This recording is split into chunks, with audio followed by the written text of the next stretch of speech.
So thank you everybody for joining us today. Andy and I have been working hard to put together information for you to get a little bit of feedback and to get more information out into the community in terms of what's going on for the LASSO-CACTI scenario. Just to let everybody know, we're in kind of the unlocked modes for Zoom today. So you'll be able to unmute yourself for questions. We'll run this pretty easygoing. We'll have a bit of a large group today if everybody signed in that registered. So please keep muted unless you're called upon. But feel free to raise your hand if you want to raise a point. And also we wanted to encourage everybody to help us prepare for the discussions at the end of each section that we're going to be presenting. It'd be very helpful to post your questions in the chat box because that'll help us kind of prepare and organize, and some people might have similar questions and we can group them together that way and address them at the same time. So I am going to post in the chat box right now the link to the slide deck as well as some of the supporting slides. As we go through some of this information, if you haven't looked, particularly like the file output variable list that we've posted in an Excel file, some of that would be helpful to have alongside as you're listening today to give better feedback. So go ahead and check out that Dropbox link there.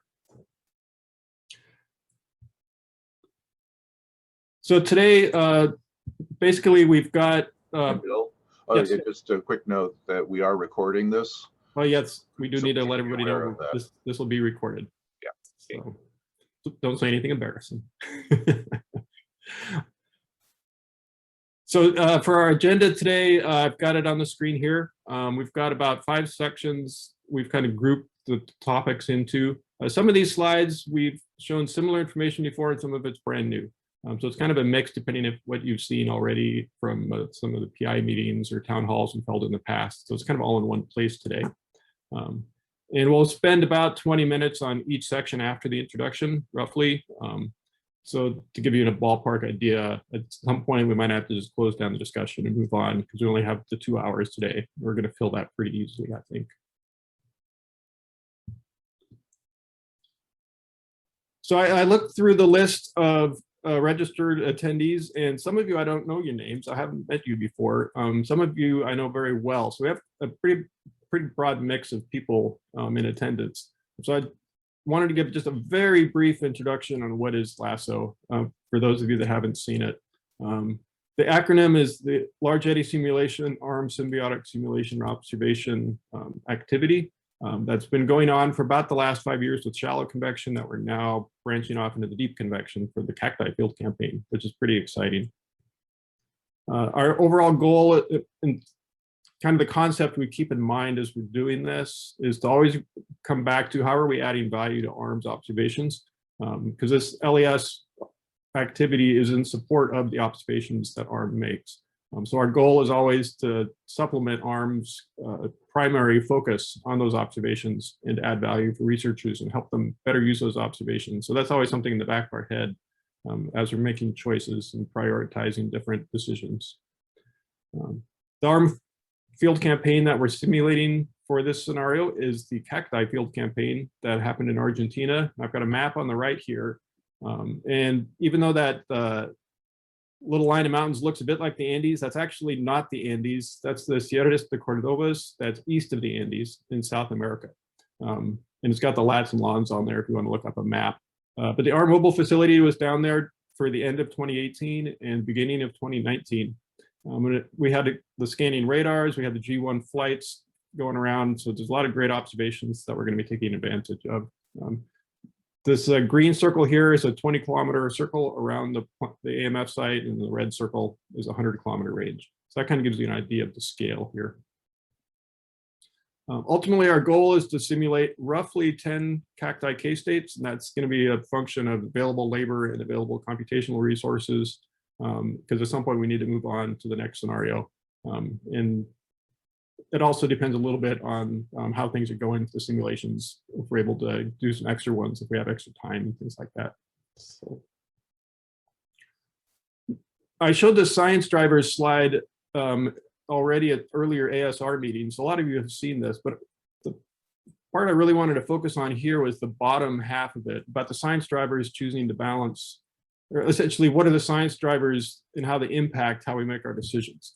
So we're always in this kind of balance of what can we do with the resources we have and what's the science questions we want to answer. And keeping all that in the right balance is kind of forcing some decisions that we're making. And this is why we wanted to get to you today, so you can help us make those decisions more wisely.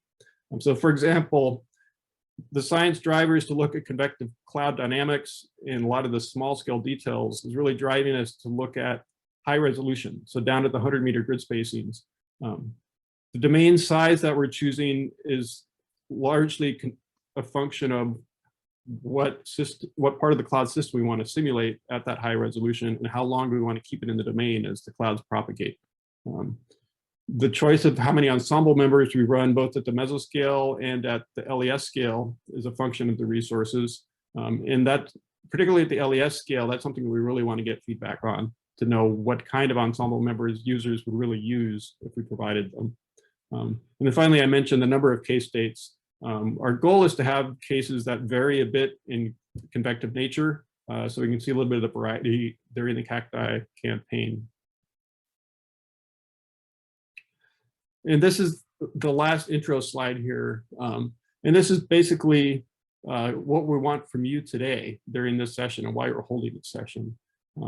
Our big interest primarily is, are there course corrections that we need to do now before we go into the full production for the LES runs? Things that we need to fix that you think we need to look at, things that need to change, particularly like output variables, things like that, that once it's locked down, it's pretty hard to change. Also, are the proposed dates good dates for the case dates that we're prioritizing? And then also we'll talk a little bit about our output approach and kind of, we're going to have a less structured bundle this time. For the shallow convection, we kind of packaged everything together. Our anticipated approach this time is to not do that tight packaging because of some of the subsetting approaches and things like that we're going to be using to make it easier for users to download pieces of the data. And then finally, at the end, we're going to talk a little bit about ways users can interact with the LASSO-CACTI data. It's a lot of data. It's kind of a different mindset than what we've had in the past. So we're working hard to provide some alternative methods for users to get to the data. So we'll talk a little bit about that. So that was the end of the introductory part. I'll pause just briefly to see if there's any quick questions if people want to raise at this point in terms of the overall goals today or kind of the background and things like that.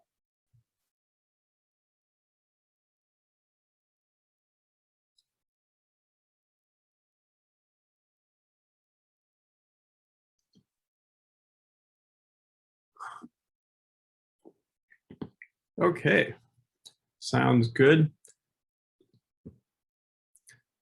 So the first main category we're going to talk about today, and I'm going to start a timer here to have alongside me, just to remind me, is, oops, sorry, I bumped the button.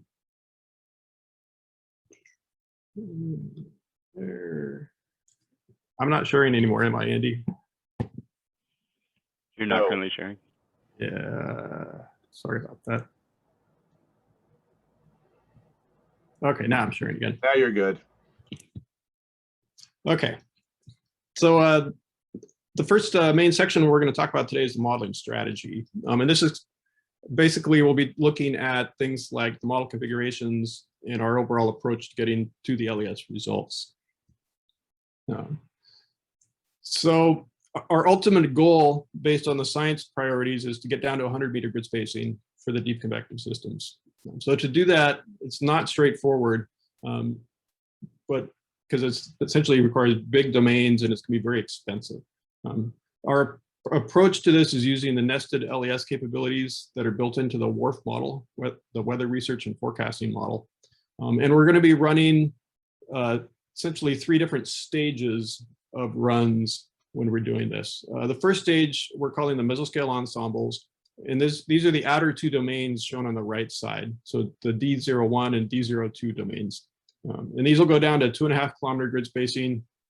They're actually quite cheap to run, relatively speaking. So we can run a very large number of these. And the primary goal for these is to look at boundary conditions to determine what are the best behaved boundary conditions on each case state, as well as to get a better understanding of the convection that occurs during the different dates.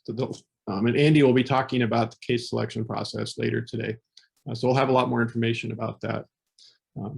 Once we run those mesoscale domains, we then run LES domains for a 500 meter and 100 meter grid spacing. Today I'll be referring sometimes to these 500 meter grid spacing as like a bridge domain. It's not quite LES, but it's kind of getting us those mesoscale runs down to the LES domain at 100 meter grid spacing. We'll be doing that instead of for a whole range of cases, just for the targeted prioritized days. So those are those roughly 10 days that we'll be trying to get to for the final results. And then depending on available resources and how well the cases behave, sometimes we might have to run it a couple times to get good behavior. So we could have a couple ensemble members for each LES run. Once we run the models and get all the output, stage 3 is actually pretty important and something we'll be talking about later in terms of the post-processing. What do we want to do to take those large output files that are generated during the model run and make those easier to use by the community. So we'll be post-processing the data into smaller subsets of data, adding some diagnostic variables that you can do offline, like LCL or liquid water paths and stuff like that, and then making that available to users as well.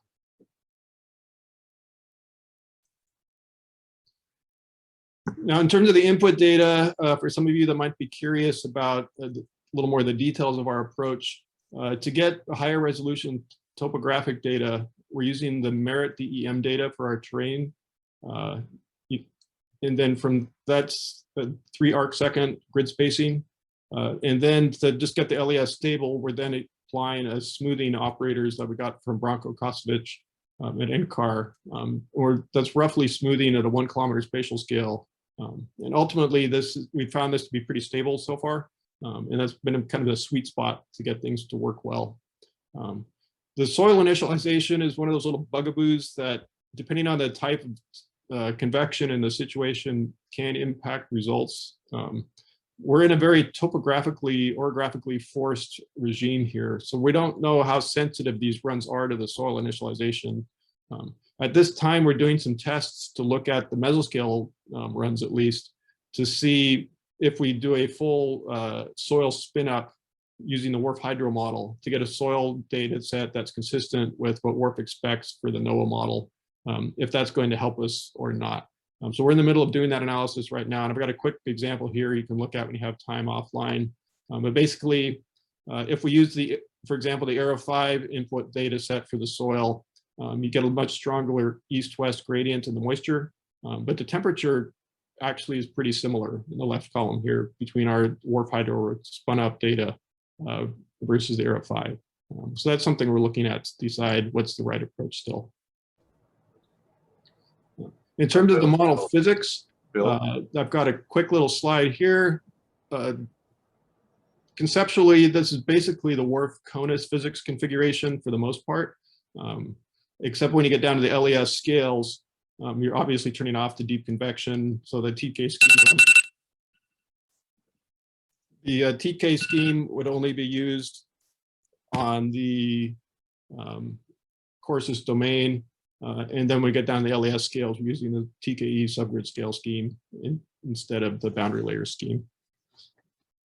One thing you can be thinking about when we get to the discussion section in a couple of minutes is currently our test runs, we've been using the non-aerosol aware Thomson microphysics. And we're strongly considering switching over to the aerosol aware Thomson using the climatological aerosol field as a more detailed way of handling the microphysics. Is that something that you as a user would find valuable or not? This is one of the questions we have. So I mentioned the mesoscale ensembles, and this is a slide that I've shown a couple of variations of over the last years or year and a half. But basically, our mesoscale ensemble that we're using to choose boundary conditions from consists of the Era 5 ensemble, which has, I think it was 10 ensemble members, the GEF, or the GFS ensemble, the GEFs.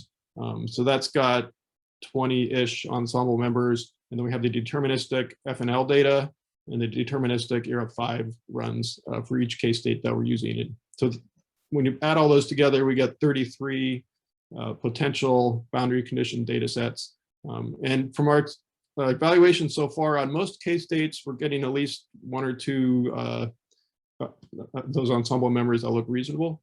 There's a couple dates where it's a little more questionable, but we feel this is probably a large enough ensemble to get us what we need for the boundary conditions. So basically, we're running that full ensemble of 33 members down to the 2.5 kilometer grid spacing. And then Andy will be talking about how we're using that to select what the case states, and some of the skill scores are applying with that will ultimately be using to choose which boundary condition will ultimately be run with LES.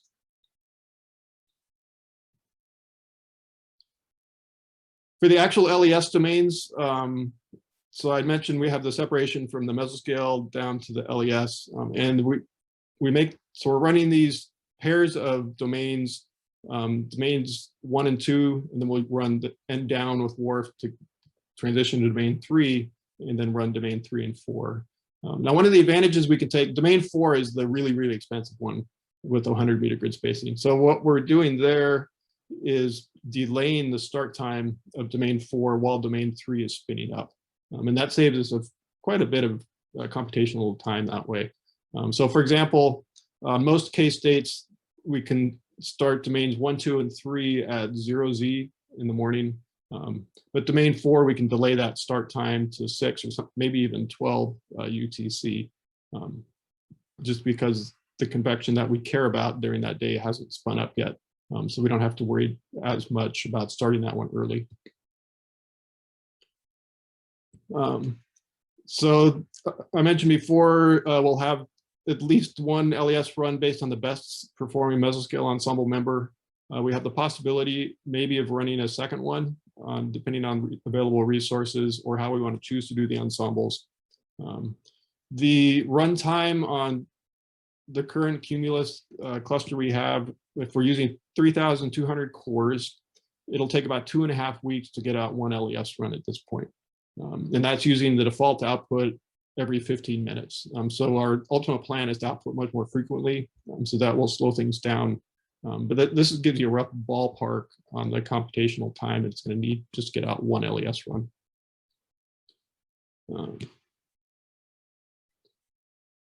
Let's see here.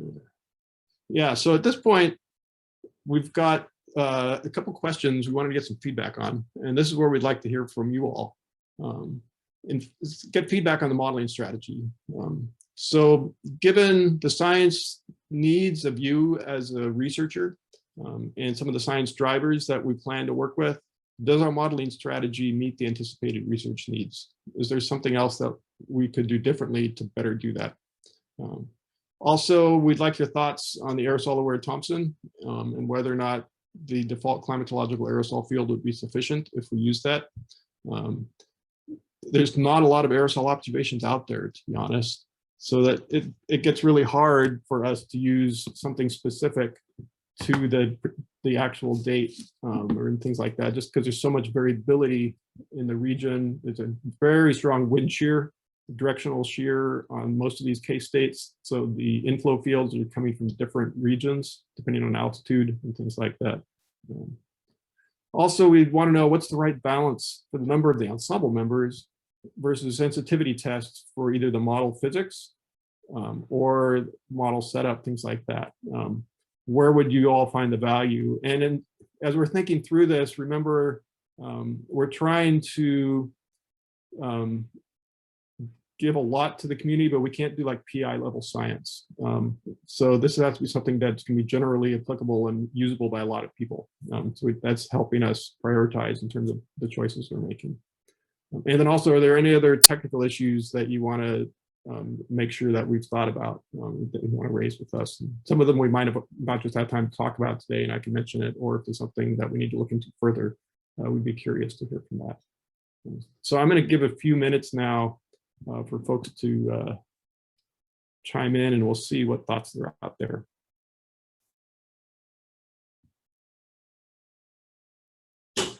Yeah, Lulin, you've got your hand raised. You can go ahead and unmute. Yeah, thank you, Bill. Great introduction. And I have a comment on the second bullet here, the aerosol aware Thompson using climatological aerosol field. Yeah. Based on our experiences, especially in the Southern Hemisphere, we cannot trust the climatological concentration of aerosol.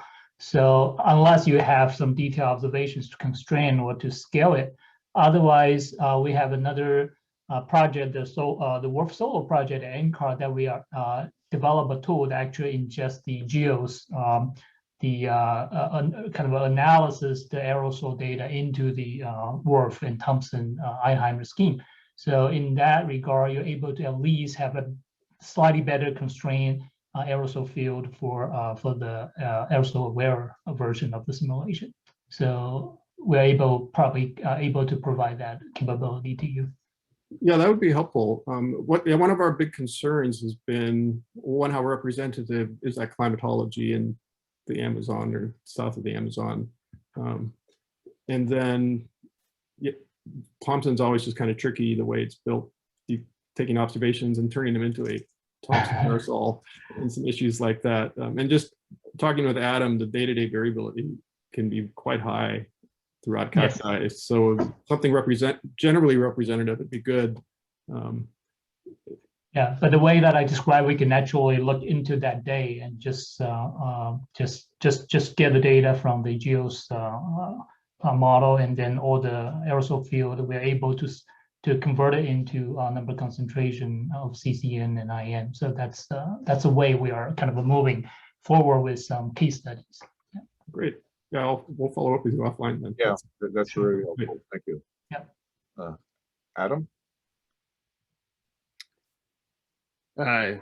Yeah, that'd be great, Lulin, if that could be constrained more. I'll just point out there's other advantages to Thomson aerosol aware besides just getting the aerosols right? So this is comparing that against basically a constant cloud droplet concentration everywhere, which you have to choose. Agree. And so just having that will allow variable cloud droplet concentrations in the cloud. So, yeah. In strong updrafts, you'll have higher concentrations because of higher supersaturation and whatnot. It'll also allow for some variable ice nucleation things where otherwise that would just be, more constant. So you get a lot of variability where you can look at some of those interactions, even if for any one case, the aerosols aren't exactly right. So I think there's a lot of interesting science that can come from that. Good point. Thanks, Adam. Steve? Yeah, hi. So with the so two questions. One, with the aerosol aware scheme, would you leave the radiation interaction turned on? We've been doing some testing, and we're finding that often the aerosol aware scheme modifies the radiative properties of the pre-convective clouds, and that can really feed back into the soundings that ultimately are realized by the deep convection. So it's something that we didn't expect, but it's kind of a tricky choice you have to make. Second, you talked about the microphysics scheme, but what about the boundary layer scheme that you're potentially using? When we did a study intercomparing mesoscale models in this region, we found that the PBL scheme was probably the first order influence on precipitation amount. So any thoughts there on how you want to address that? Yeah, so at the PBL scale, we've been using the MYN. We have not tested alternatives to that, like the YSU. For the Mesoscale ensembles, they're cheap enough.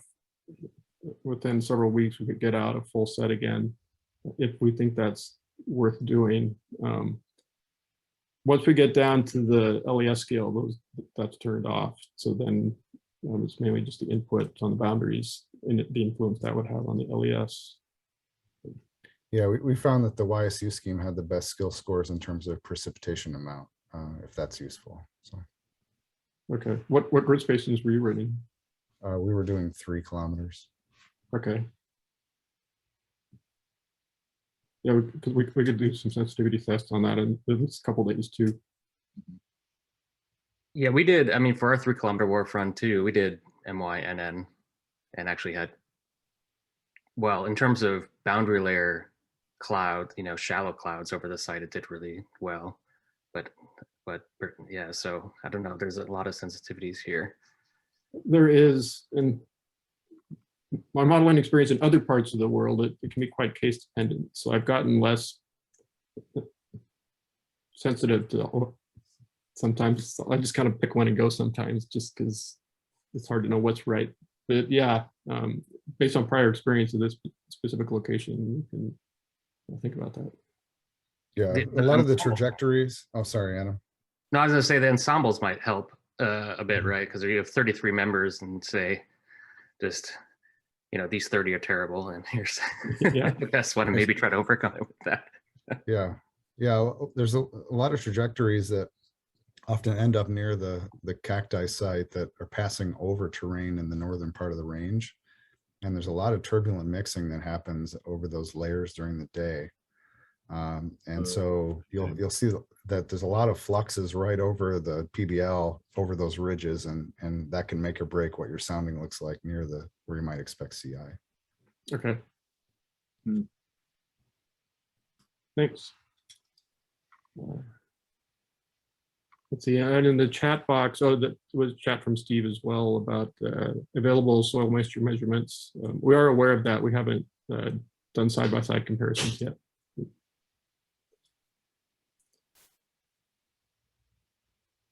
So how are we doing on time? We've got maybe 2 more minutes. We have a couple more minutes, or we can move to the next section and use the time in some of the other discussions. So I have one more comment, as I don't see hands up. Sure, go ahead. I don't want to talk too much. Go for it. Yeah, so for the third one, the balance, I think this is a really tough one. But I think there's a huge advantage of having a couple different ensemble members with the same physics and setup. Because just generally, I think that hasn't been looked at as much in the cloud modeling community, as much as just switching entire schemes and things like that. And it's always difficult switching the schemes to pull out what exactly caused things, because it's so much changes. It's not as simple as, oh, you change this parameter or this or that. Yeah. But what that would allow, of course, is just then you have a little bit different thermodynamics or wind shear or this or that, or there's just a little bit different evolution. And what impact does that have on the cloud evolution, which I think would be really, really interesting. Yeah, so for example, one of the January days I was looking at the Mesoscale skill scores that Andy's produced. It's not uncommon for maybe getting similar peak convective area, but one ensemble will trigger it an hour earlier than a different ensemble member. Is that the kind of thing you're thinking about? Yeah, and I think in more marginal cases, you would see even bigger changes in terms of, I mean, some of the, especially the IOP cases, where it's not really large, intense, big MCSs, your T-drain on this line of, are you going to get initiation of deep convection or not? And looking at those types of things, or multiple cells initiating, or just one, or what's kind of controlling that. You could look at, is it something with the entrainment? Is there something with some mesoscale ascent or something that's going on? Yeah. Yeah, I agree. And the question is, what's the right number? Is if we do 2, is that enough to really get that sense? Or it's better than 1, probably.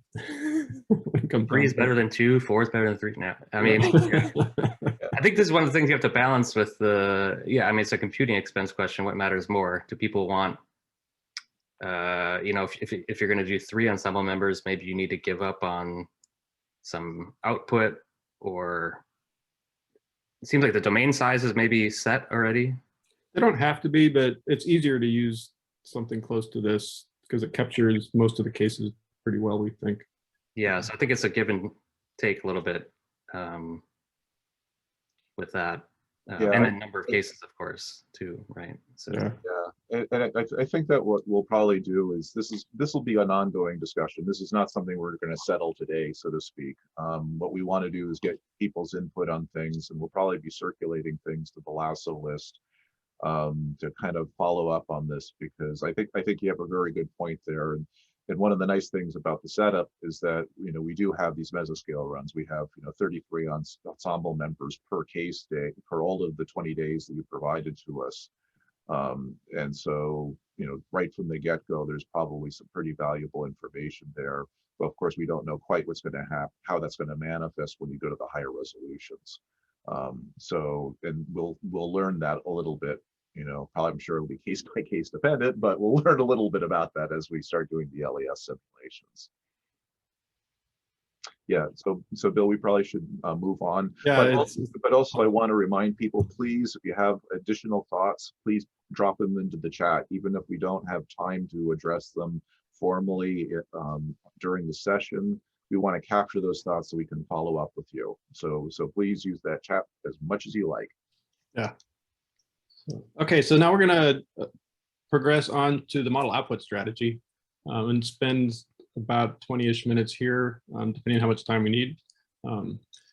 So before we were talking about more like model configuration and stuff like that. So now we're talking about, as a user, what would you actually get?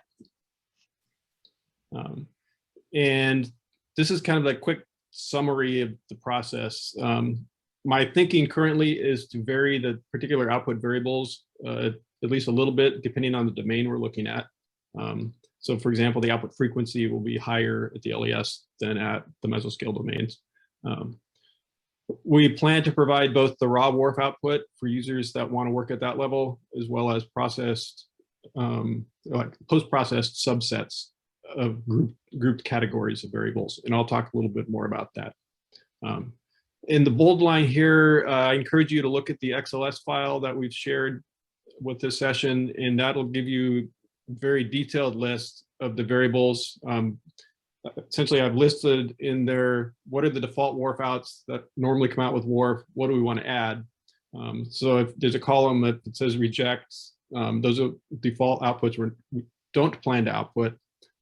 If there are variables we plan to add, that's indicated in there as well. In terms of what we want to make available, we've run mesoscale ensembles with the 33 members for about 20 case states so far, so more than the ultimate 10. And we do plan to make available all 20 of those dates because we have them. Why keep them secret or anything like that? And because we think there's a lot of value just in those mesoscale runs that the community can get. And then ultimately we'll have the LES output for the cases where we run the LES as well. We expect the total data set for the scenario to exceed at least 1 petabyte. And a lot of this is a function of the ultimate final choice of variables that we want to include, as well as a number of ensemble members. And then every time we run a subset, that's essentially multiplying total volume by duplicating variables into different formats and things like that. So we could easily get to a couple petabytes, depending how that works. So it's a lot of data that's going to be sitting out there. So here's a summary table that basically kind of outlines the overall strategy for output frequencies between the different domains. And I've got on the left column here what I'm titling categories. So these are not necessarily the domain itself, but the category of output file. So that, say, WRF has this concept of auxiliary file. So each one of these would be either a WRF out or a WRF auxiliary file. There's a bunch of variables that are just static that never change. So those can be just output once. We then have at the mesoscale domains for domains 1 and 2, the plan is to output every 15 minutes at this point. That's probably sufficient for most users. That output would happen for the entire run. It would include the full meteorological state of the model, as well as the diagnostic variables and things like that. There's that domain 3 that I was calling the bridge domain. That would have a very similar output to the mesoscale runs. Currently, my thinking was to output that every 15 minutes as well. So if people have feedback on that, even that 500-meter grid spacing is kind of that in between where it's not LES, it's not it's kind of, that's terra incognita. So it's kind of a rough domain, but we still think people will get value out of that. It's over a larger area than the actual LES domain, so there's some value there, and it's just smaller files, if nothing else, that makes it easier for people to work with. So we'll be making that available for folks. And then I've got currently planned about 3 categories for the actual LES runs. So the grouping LES category 1 would have similar output variables to what we're doing for the mesoscale runs. So the full model state, the full set of diagnostics, all the radiation output, potentially microphysics, process rates, and tendencies, things like that. Because we're at the much higher resolution here, this is kind of our target. We'd like to output this more frequently. So we're thinking right now about every 5 minutes would probably be appropriate for that. But then also for a subset of those variables, so again, there'll be the full meteorological state, the cloud condensate, things like that. We could output that every 1 minute for a portion of the run. It's probably going to get too expensive to do it for the whole run, but for key hours of the simulation, we want to be able to output every 1 minute. Nothing else that gives you very smooth fields for animations. I mean, looking at some of the very detailed things.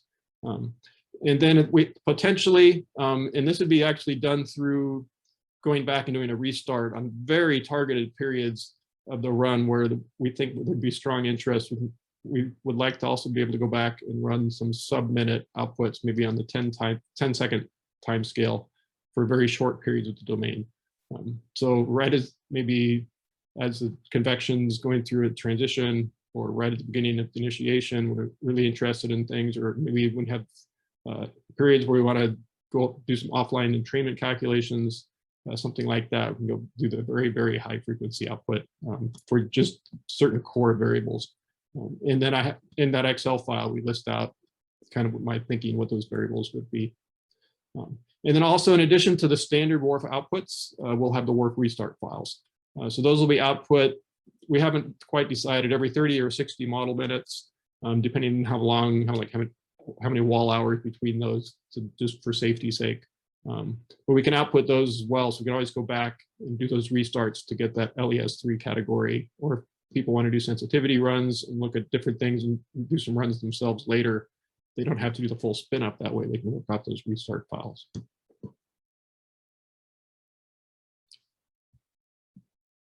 So I mentioned some of the subsetting. The goal for the subsets is to basically group the variables into smaller packages for users that don't need everything, because there's just so much data to download. It's a strain on ARM's resources to send it to the people, and it's hard for them to receive it in many cases as well. So the subset categories I've listed here that I've kind of grouped the variables into. There's the static data that I mentioned before, things like terrain height that never change. So those don't have to be repeated everywhere. You have the meteorological state.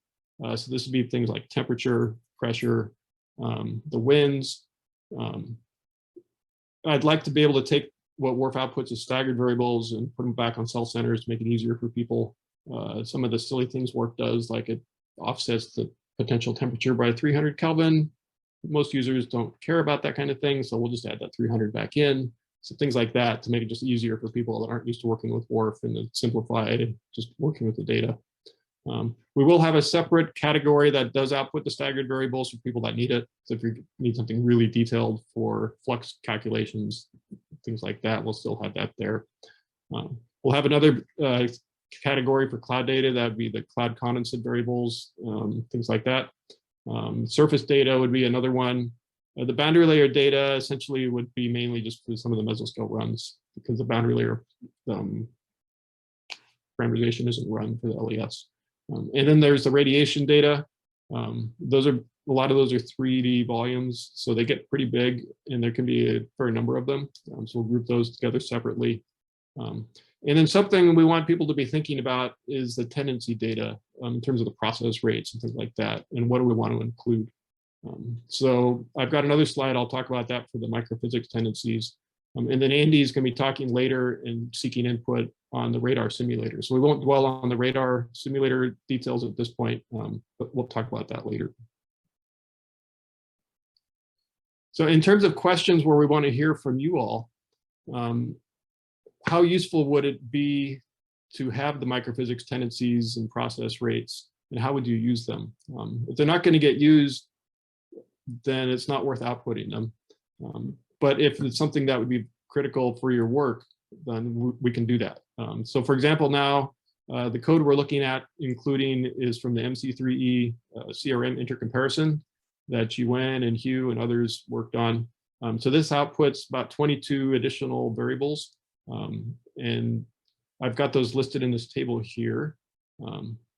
At this point, my plan is to output all these just at the 15-minute frequency for the outer domains, and then at the 5-minute frequency for the LES domain. So if you can scan through those and see if you think anything's missing that's important, or something on there that's superfluous, we'd like to hear about that.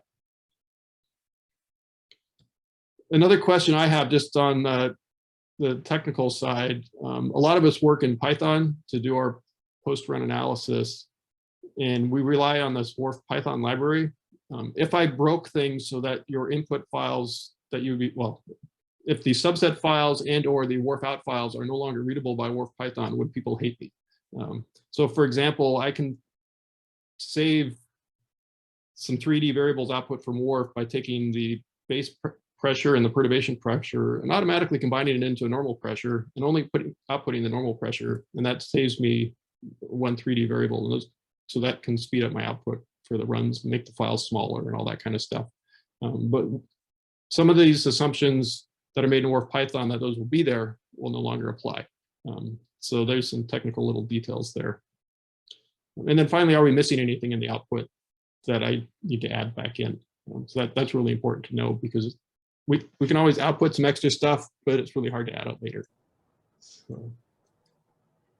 So that's the slides I have for this section.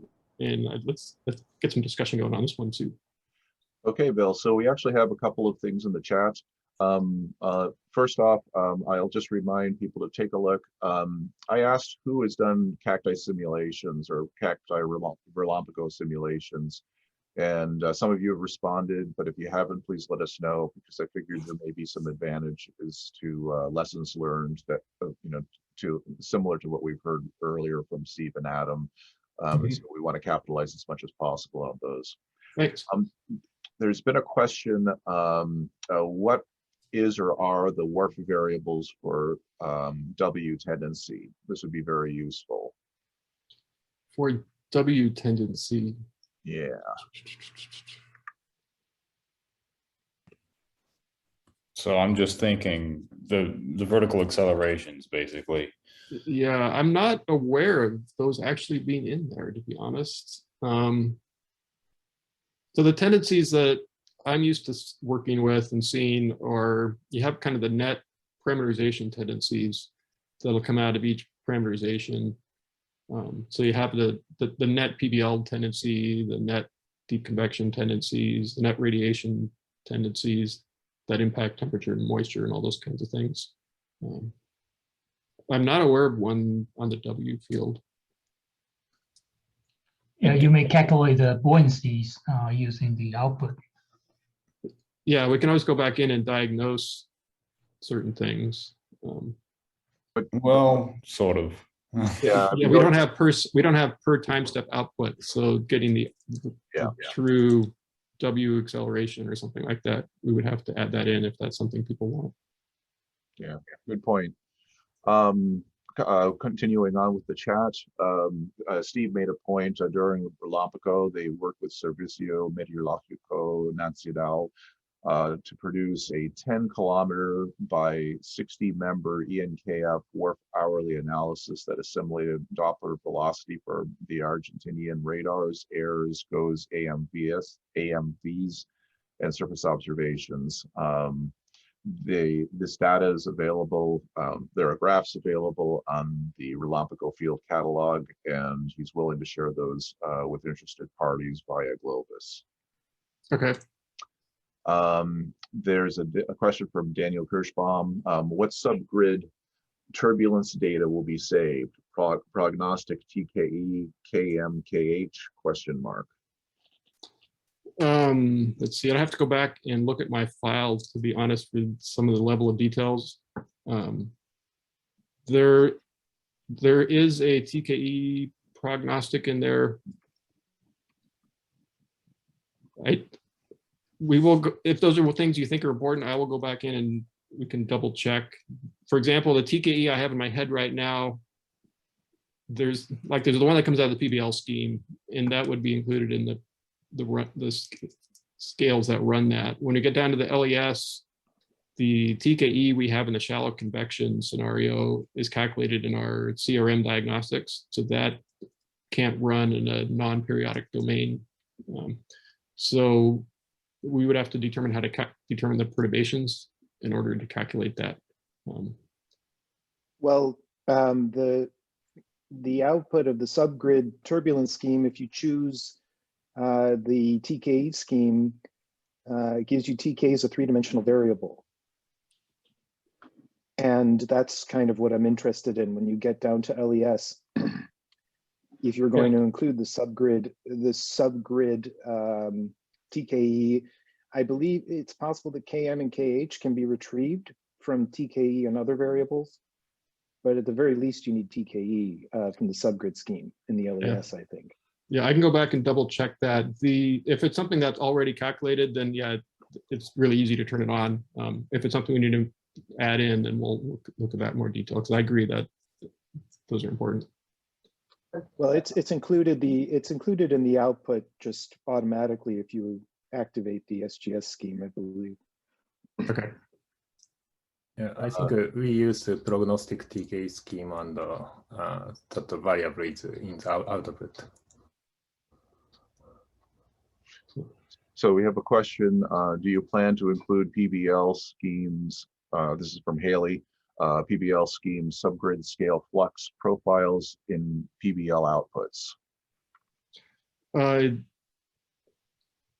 Let's see, I'm trying to think back. So we have the net PBL tendencies. We would have, I believe, the PBL subgrid scheme, or the PBL scheme subgrid fluxes, I think are in there, but I'll double check. Okay. And then Hugh has a point that to save the output, the effective radii are easy to calculate offline from Q and/or N. While not exact in terms of a microphysics budget, many process rates can also be pretty well estimated offline from standard output. So let's see, and we have about a minute left. Hugh also supports the subgrid scale TKE. He also says, also if you only care about Rayleigh for reflectivity, not worrying about wet ice, reflectivity for each category is easily calculated offline. And that's actually something I'll kind of touch on a little bit in the radar simulator discussion. Yeah, and that's actually some feedback that's helpful, because in that inter comparison, they did have the reflectivities by condensate category. I wasn't sure if we really needed that in this situation. So yeah, if we can do that offline and or through the CR sim, that's one way we can save output during the actual run. Okay. I could just talk here too instead of typing a bunch in chat. Sure. That might be easier. Have you had a lot of feedback about these microphysical process rates? Because some of them are pretty tough to estimate offline. Some of them are. I mean, I'm happy to talk about that more if you'd like offline.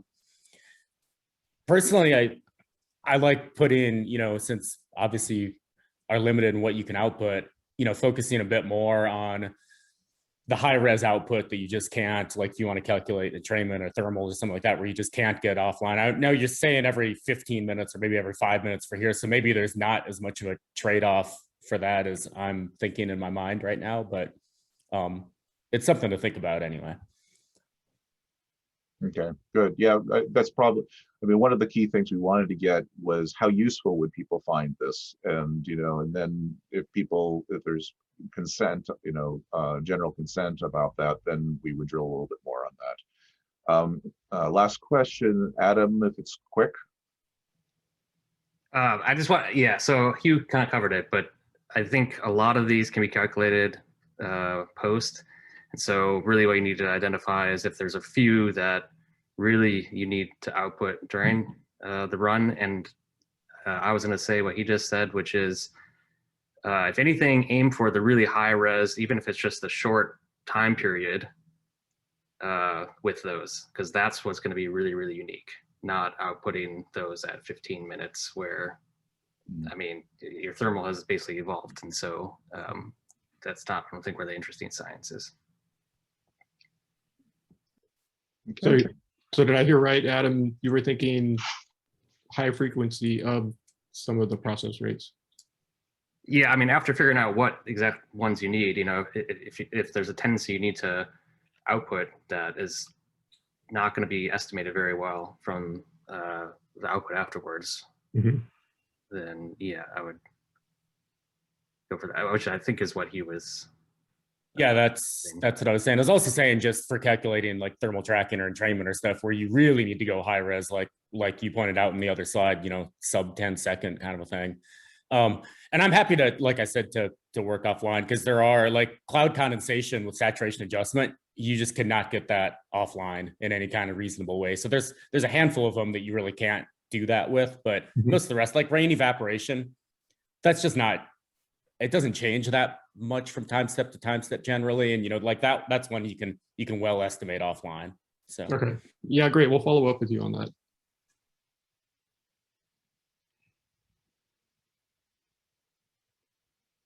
Thanks, Hugh. Okay, we probably should be moving on, Bill. Yeah, let's do that.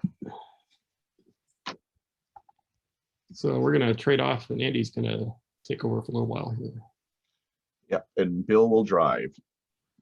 Let's get the clock going here. Okay, so I'm actually going to be discussing the next two different sections. This one's going to be on the strategy for observations, model diagnostics, and skill scores. And this will be followed then by a discussion of some of the cases that we've selected out for discussion. So, but these will be two separate things. Again, please invite you to use the chat as much as possible so we can capture as much as possible. Next. So the use for this is we basically want an approach to quantitatively evaluate model output with cacti observations, cacti or Relompico. Sorry, please excuse the gap there.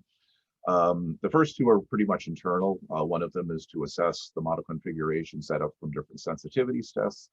And then in operations, identify promising mesoscale ensemble members for further use. One of the key things, though, is that we will be using these, not yet. The key thing is that we're going to be using them to communicate the quality of the mesoscale and LES through the simulation skill scores and diagnostics plots. So that's the main objective of this skill scores and diagnostics. And the purpose is to facilitate as much as possible, but I do need to give a caveat that LASSO is not conducting PI science. Next. And what I mean is that, what I mean by the PI science is that we're going to be working with a lot of ensembles, you know, at least 20 LES simulations, maybe more, depending on what we can get through the computer. And so because of this, what I mean by PI is that we have to use methods that are largely automated and not manually intensive. I say largely, you know, ideally I would say, you know, purely automated, but you know, it's really not, but we can't get too much into the weeds. Whereas if you're a PI, you can have a case or just a couple of cases and you can really drill into them. We won't really have the personnel resources to be able to do that type of things. Secondly, we will be using tried and true methods, and I kind of use bullet bulletproof in quotes, because nothing is truly bulletproof, but things that really should work unless something really weird happens. But that means that we aren't going to be getting into experimental things. That's the role of a PI. And then finally, we have to consider essentially a data triage based on broad use and lasso value added. And so the cartoon to the side on the x-axis is the number of potential users, and on the y-axis is lasso value added. So clearly, if a lot of users would be using it and has lasso value, adds a lot of value, is something we will do. Something that maybe is less lasso value, but something that's less specific to us, but uses a large number of potential users. For instance, calculations of CAPE. You know, there's nothing special about lasso doing CAPE, but by us doing it, CAPE calculations on profiles, it can save other people a lot of time to kind of repeat the same effort. And then the tricky one is actually in the upper left-hand corner, where you have a few number of potential users, but that it would be very much lasso value added. And actually, to kind of capture that one, we probably would need an additional axis of amount of effort involved. So these are the things that we're working through and kind of trying to balance our workload. Next. So we're going to be using a number of different observational data sets. On the regional, we're working with the satellite-based, at the local, scanning C-band radar, and then point measurements of specific value. On the regional, we're going to be focused primarily on the VIST IR brightness temperatures. And we've been using this to look at the time dependence of the aerial coverage of convective cores, which are defined in our analysis as less than 219 Kelvin. For the C-band, we're looking, of course, at the CSAPR2, potentially the Relompico C-bands as well, that we can fold into our analyses. And this is kind of really going to be kind of the workhorse, or the intended workhorse. First off, it will kind of help us look at the AMF storm position in observations relative to where it is to the LES grid, to maybe potentially jigger or course correct that a little bit.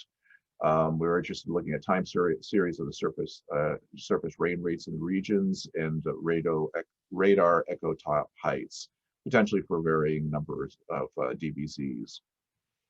Diagnostic plots of CFADs, and to be discussed later would be radar similar output.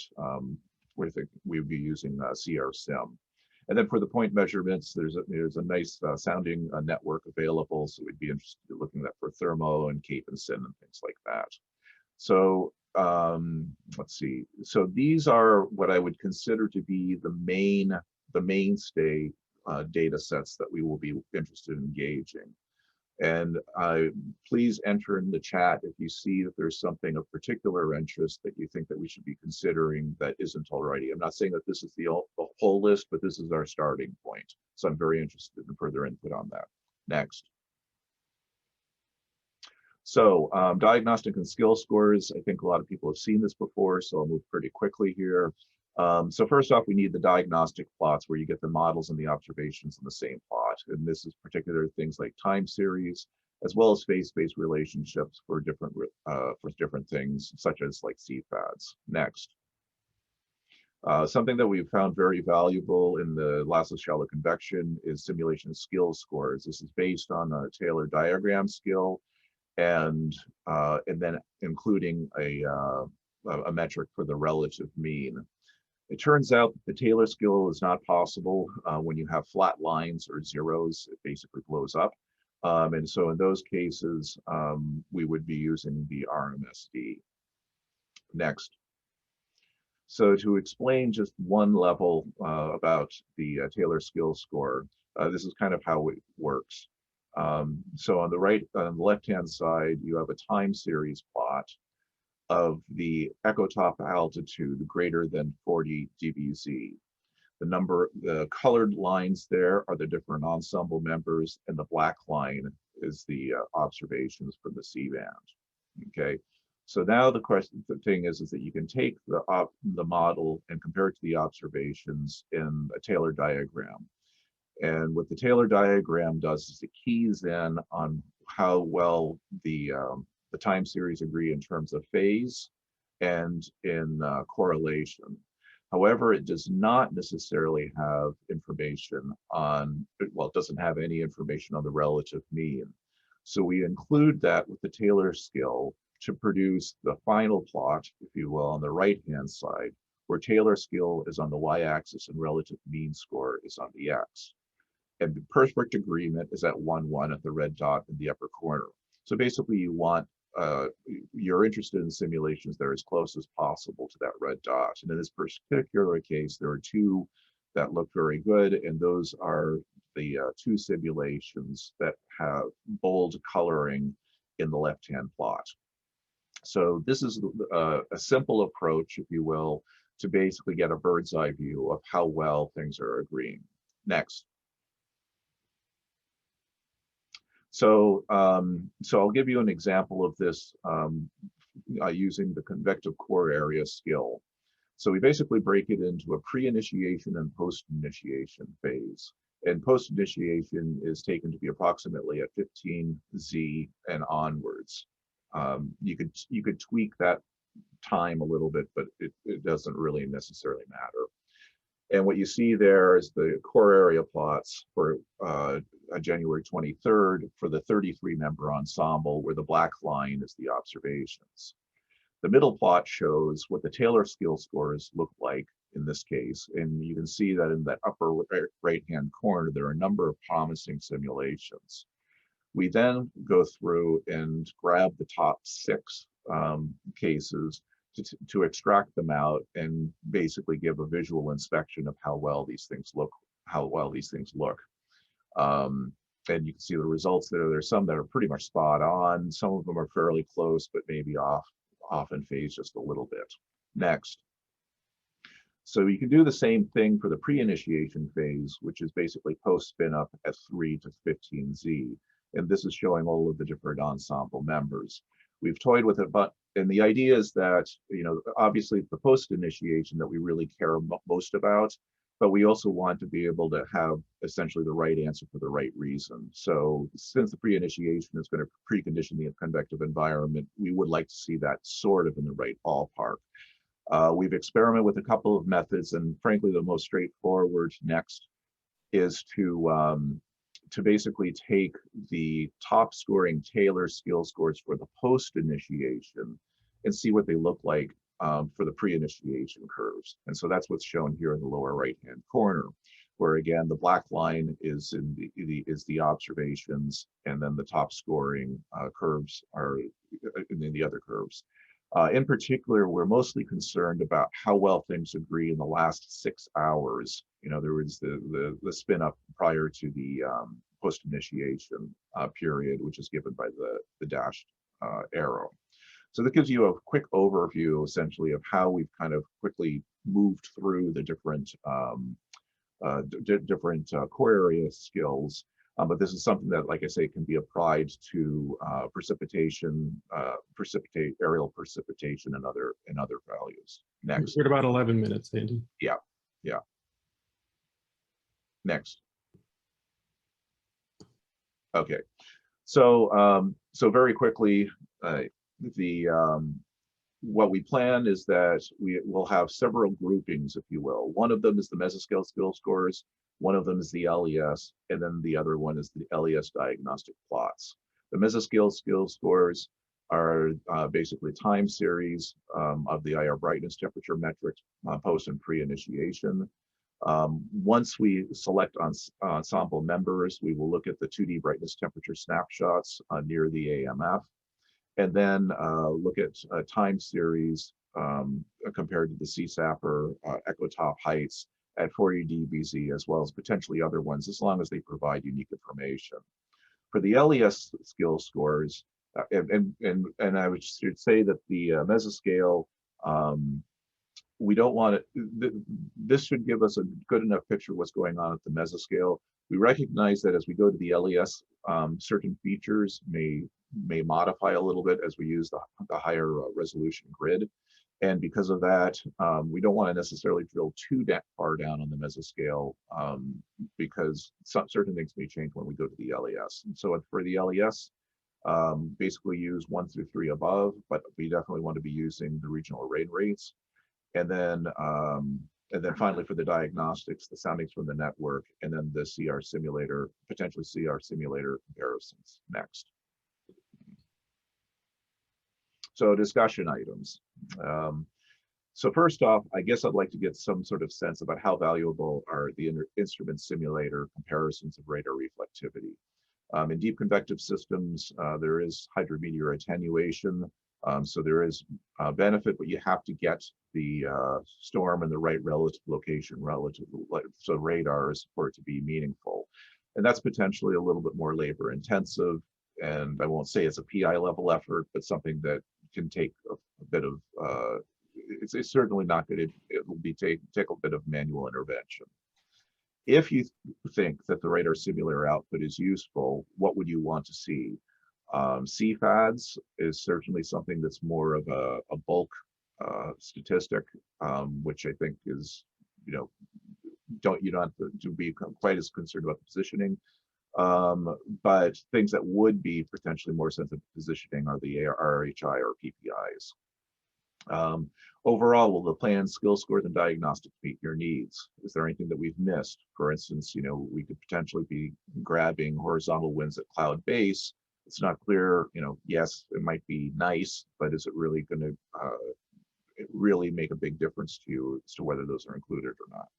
And then finally, the LASSO-CACTI bundling approach. We will definitely be providing any of the data that we process to provide in the skill scores. However, basically similar to how we approached the LASSO shallow convection, we do not plan to provide data that we did not process. In other words, if we have, we would not be providing in the LASSO bundles seed bands data that is just plain vanilla off of the ARM site. This is partly because we aren't adding any value to it. And also, frankly, it screws up ARM's ability to account for data usage. And so there's a question about whether this less bundled approach would limit how you use the data. And if so, what would you like to see? So sorry, I did go a little bit long on that first slide, unfortunately, but that's my Achilles heels, the first slide. But anyways, the floor is open for discussion. Thank you.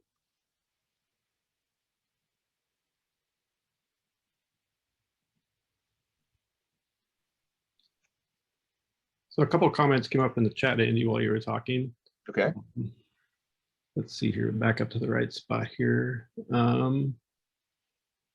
So Daniel Kirschbaum asked, do you intend to use any scale selective methods, for example, fraction skill score to verify precipitation rates or accumulations in explicit convection simulations? Not gotten to that level of detail. I mean, definitely we want to be having metrics for the precipitation. If you think that there are certain metrics that are better than others, by all means, you know, drop them into the chat, and we'll definitely be looking at them. Okay.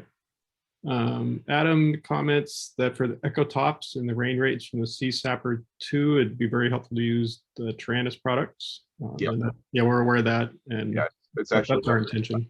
Yeah, I actually had I specifically mentioned Taranis before, but I kind of defaulted just calling the CSAPR 2. But definitely, yeah, agreed. Yeah, that makes our life so much easier too. We don't have to deal with all the little details. Let's see here. Steve Nesbitt comments, the forward simulated pixel level data from grid point data, PPIs and RHIs could be used for retrieval developing and testing. So that's yes, that's true. Yeah. Yeah, that's a good point. And then Christian Rasmussen comments about the CR sim comparisons being useful.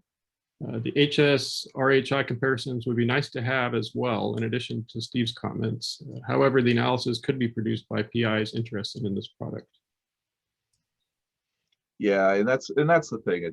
I'm not saying that this is not a useful thing. You know, it just has to do with is there broad use, and like I say, especially given the location sensitivity relative to the storm. You know, if it was something that I could easily knock off, you know, by all means, but I could sort of see that there might, you know, what do you do, for instance, when there isn't a comparable convective cell, both in the LES and in the model? I mean, LES and relative to the observations. That's sort of the philosophical question there. Yeah, and Adam you have your hand raised. Go ahead. Go for it, Adam. Yeah, I mean, I agree with all those comments on the CRSIM. The other thing CRSIM gives you, of course, is polarimetric Yes. retrievals and Doppler velocity. The tricky thing is that depends on where you put the fake radar in the model. And Location. Right. So if the cell's in a kind of different location, how do you? So it gets tricky, but so you might want to leave it to the user if you want to move the radar location from where it actually is to better line it up with the cell or something like that. But I think those retrievals are valuable, at least. I was planning on using them and trying to look at correlations with some of the updraft characteristics and things like that to try to see what you can pull out of radar data. So there's that. There's also, people should realize that if you run CRSIM on an LES domain, it's going to be really computationally expensive, and it can be a little tricky getting the parallelization to. Is that right? So is this with the current version? Because the older version was definitely slow. The newer version, we had run it on Lasso LES without any problem. Okay. All right. Well, if you have it working and nicely parallelized, then yeah, it's I'm not sure if you've downloaded it within the last, let's say, year, it would have the accelerations in it. Okay. Yeah, B&L's computational guys put some time into it and get it much more useful. Yeah. But again, we're talking magnitudes bigger domain here, so it still won't be easy. It still can be, yeah.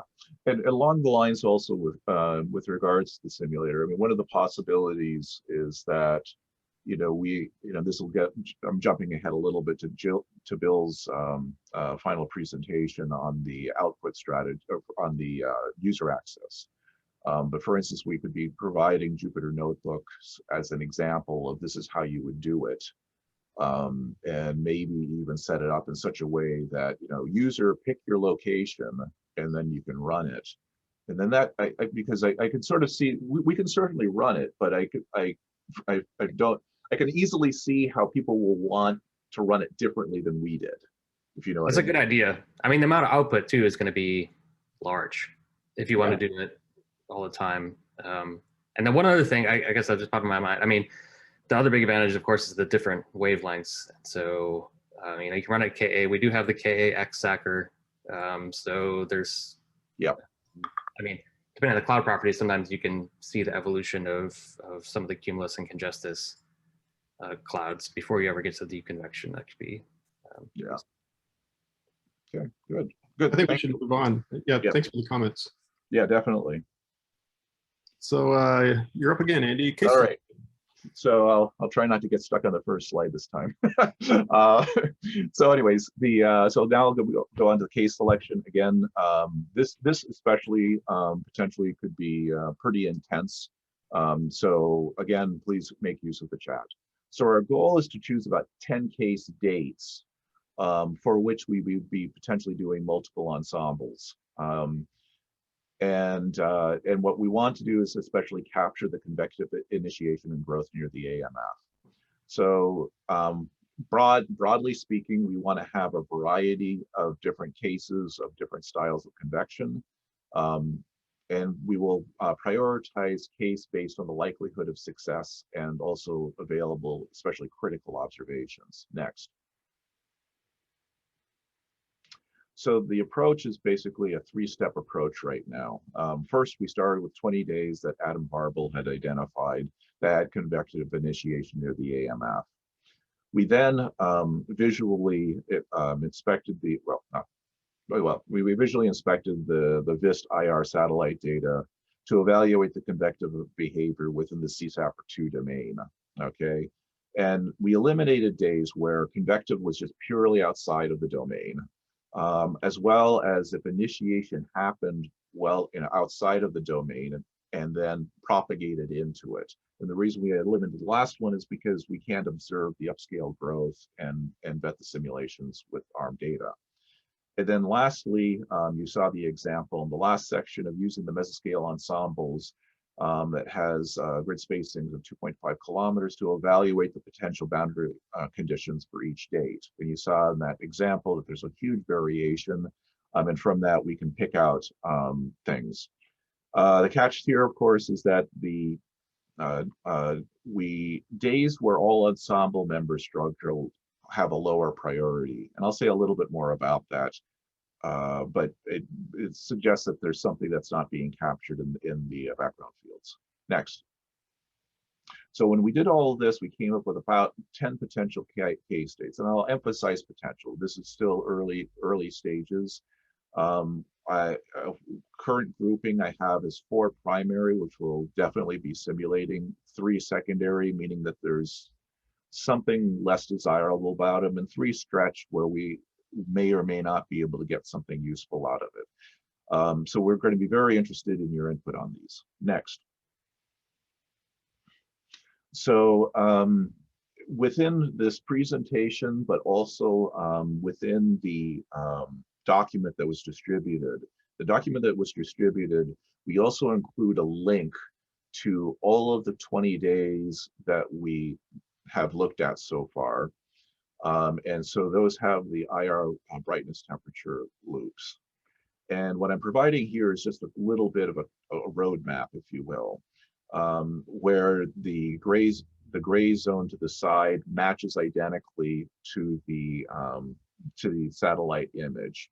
The white white dot is where the AMF is, and the white box is this bridge domain of 50-meter resolution.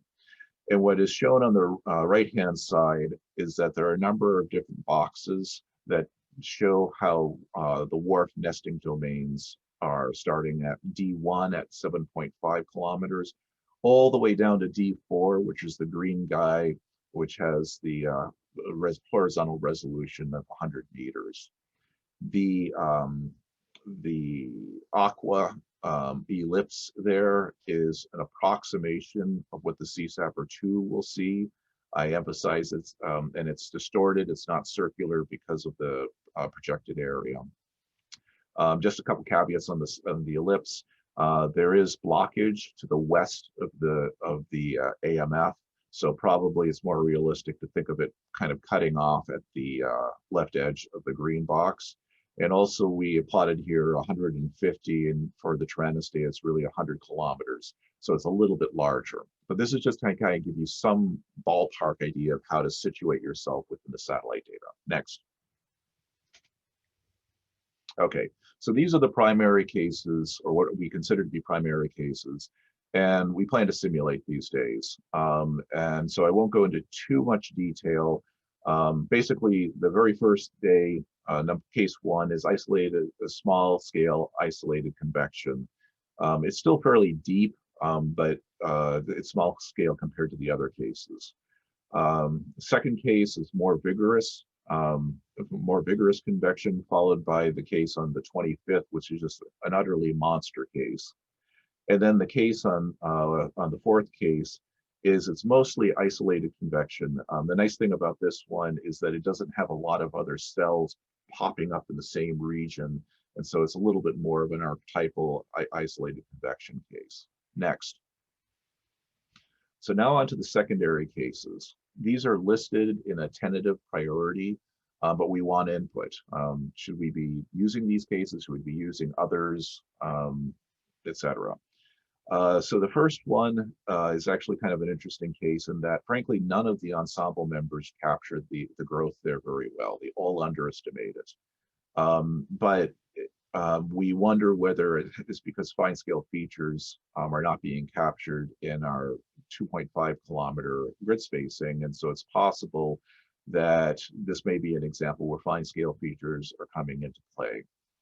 The second one is a weakly isolated convection. And it does not blow up, so it's a little bit more, it's a little less vigorous. However, as I understand it, the CSAPR2 was only doing HSRIs during this period. And so that would complicate, for instance, getting things like surface precipitation. And then the last one is that basically this is an example of a weaker system, but it really doesn't go deep. And one of the nice things about this is that the system does more or less grow and decay within our observation space. Next. And these are what I'm calling stretch cases.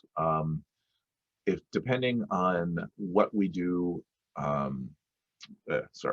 depending on how many ensembles we want to do for the other cases, we may or may not be simulating these. So we definitely want user input for prioritization, or if you don't think that there's particular interest in these cases, removal and substituting in, for instance, other cases you find more interesting. So for the first one on case, basically we have some small initiations and grow. The only downside is that that system to the north of our study region basically propagates into the region around 21Z. So basically it kind of swamps things at that point, but we should probably have some good initial growth observations before that. The second one basically has a lot of complicated activity. Oddly enough, this is another case where none of the ensembles do well, and I'm a little suspicious, or we are a little suspicious, that perhaps that situation might change when we go to higher resolution. So it may be an example of small scale processes. And then the last one is sort of scattered what I'm calling small scale convective initiation, but none of them really grow beyond what we have. Let's see. So let's go next. So this is the final slide, and I want to open up the discussion. So just for quick references, these are the 4 primary, 3 secondary, and 3 stretch cases. If there were limitations to the CSAPR2 observations, we made a note here. Next. So the first block, these are definitely strong cases. And I would say that, you know, this gets into where do we put our weightings with regards to simulations. For instance, would it be desirable to increase the number of ensembles for LES ensembles for some of these cases? Next. The next block is that we're looking for input on reprioritization based on the scientific benefit. Next. And the third block is similar, but also potential scientific benefit or removal. So that's what we have for this brief overview of the candidate cases. Like I say, there are IR loops that are in the link is provided in the document, the Word document that's in the Dropbox. And with that, I'd like to open the floor for discussion and input.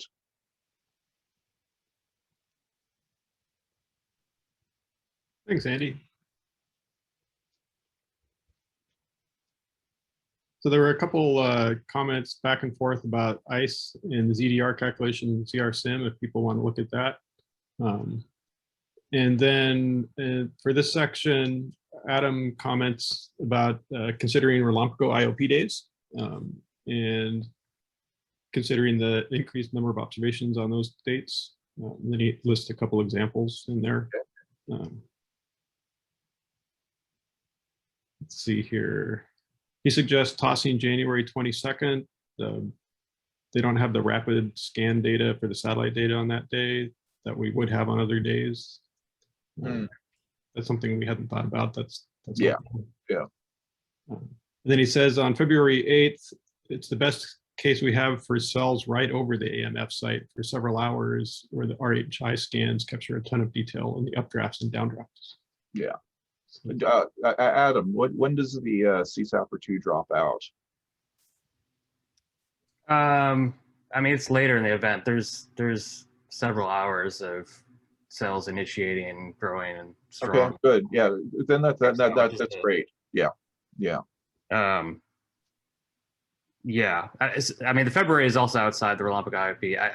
I think the biggest comment is the Olympic IOP, specifically November 29th, 30th, and December 4th to 5th. They're not big, intense cases and might be a little trickier to try to get right, but they're some of those kind of marginal convection initiation cases. Several of them, we have dual Doppler retrievals that Jim Marquis has been using. We have aircraft observations. So if people are interested in aerosol profiles and some of the evolution leading up to CI and those events, we have that. Has Rolompico selected golden days, or what become golden days at this point? Sort of. It depends on your what you're going after, though. So, for example, I mean, November 10th was a big day, but that's not a good initiation day over the terrain necessarily, because there's some complications with pools and other things going on. Yeah. So the cases I chose were, and several people have looked at, for example, November 29th, December 4th and 5th. Jim Marquis has done a number of analyses on those. And those are good orographic shallow to deep cases, right, right near the radar. And the environments, so yeah, I mean, you're talking about environments that are more like, 500 to 1,000 Cape with very variable moisture and shear and things like that. So the late January cases, 23rd, 25th, 29th are classic big Cape, really intense convection cases. So I think you want to offset some of those environments with some of the other. Yeah, actually, one thing we've not done yet is we haven't looked at the Cape, and that might be a good that would be a good idea. In other words, right now I've been loosely working with this convective area metric, if you will, but definitely we should probably look at the Cape and for the different days and make sure that we have a good distribution in that space. Yeah, and I'll just add, so Caitlin Barber is a postdoc here working with Shifang, has been in communication with you guys and working on analyzing the 2.5 kilometer ensembles in more detail too. So I think we can look at some of these specific cases too and communicate on those, because they're going to be tougher, I think, for 2.5 kilometer to get right. But they also might be cases where, as you go down to higher resolution or go up to higher resolution, they get better and better and maybe are really sensitive to the grid spacing, in which case those are exactly the types of cases you want to. Exactly. Agreed. And in my notes, there are a couple of those where, it was, even for what looked like a relatively clean case, bizarrely, everything was underestimated. And Yep. and I would see those as frankly, one of the, in my view, but I'm open to being course corrected on this. I see those things that would challenge the parameterizations, if these features aren't being brought out very well, I would personally almost favor pushing those things that basically flip depending on the resolution, because that's kind of where a lot of the thermals, a lot of these processes need to be captured better, and that's, to me, part of the frontier in this area. Yeah, I agree. So I think if 500 meters can be, if there's some ensemble members that look okay, I think 500 meters could give an indication of if it's going to work or not, because you should hopefully see some improvement going from 2.5 to 500 meters in some of these more run-of-the-mill, not super intense. Yeah, at least the parameterization suite is very similar to the 100 meters by that point. Yeah, that's a good suggestion, because in some of those cases, I honestly wouldn't know really what the best member is, because they're kind of all over the map. But yes, you're right. We could vet that a little bit with the 500 meter and at least get a little bit more of a hint there. That's a good idea. Yeah, and in terms of like the value added when we finally get down to the 100 meter in terms of accuracy, some of this is going to be trial and error as we work through it, because we don't have a good sense. The test runs we've done now are with the January 25th case, which is an extreme case.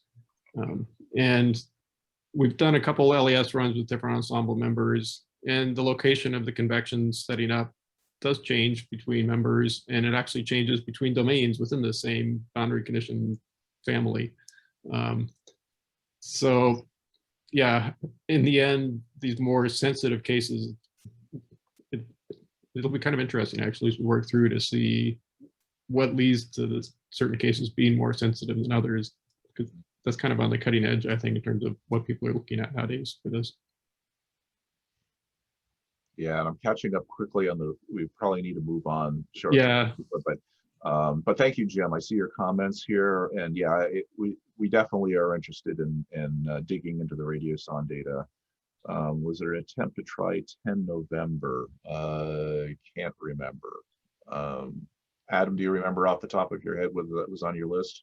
It was. It was on my list, but not the super ideal one. So that one's tough. It's just a nice congestus line that does initiate and then grow into a supercell, and then the whole thing kind of blows up. But there's a cold pool boundary coming up from the south that I think. Oh, that okay. Okay, now I remember the case. Yeah. But yeah, Jim's point on the sounding array. So that's just during the IOP, right? So these November, December cases where there's hourly radioson launches from 6 radio sounding units surrounding. So you have this really great, and then you have mesonets and things like that.